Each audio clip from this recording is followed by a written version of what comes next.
up mga ka-idol? Welcome back to my channel.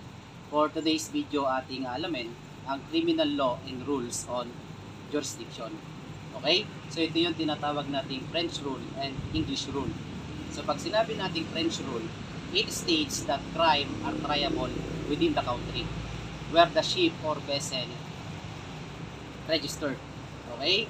So halimbawa, kung ang barko ng Pilipinas ay pumunta o nakapasok sa jurisdiction ng Amerika at nagkaroon ng krimen sa barkong ito, ang Pilipinas ang mag-a-handle, magtatrial o hahawak ng kaso. Kasi ang barkong ito ay nakarehistro sa Pilipinas. Okay? So ito rin yung tinatawag nating theory of nationality.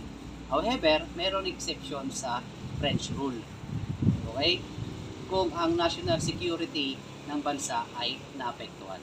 So yung bansang iyon ang magte-take over sa paghahawak at pagsasampa ng kaso. Samantalang ang English rule, it states that crimes are not triable within the country. Okay? Kung saan ito ay inadapt ng Pilipinas. Okay? Halimbawa, ang barko ng Amerika, kung saan ito ay nakarehistro sa Amerika, ay pumasok o pumunta sa jurisdiction ng Pilipinas at nagkaroon ng krimen sa barkong ito. So ang magte-take over o maghahawak at magsasampa ng kaso ay Pilipinas. So yun po yung English rule. However, mayroon exception ang English rule. Kung ang internal management or internal security ng bansa ay naapektuhan. Okay? So yung bansang iyon ang magte-take over sa pagsasampa at paghahawak ng kaso. Okay? May dagdag ko lamang sa English rule, ito yung tinatawag din nating theory of territoriality. Okay?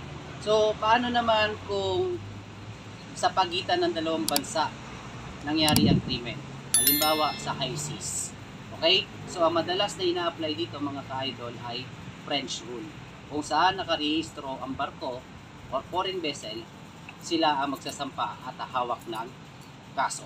Okay? So that's all mga ka-idol. Thanks for watching and see you on my next vlog.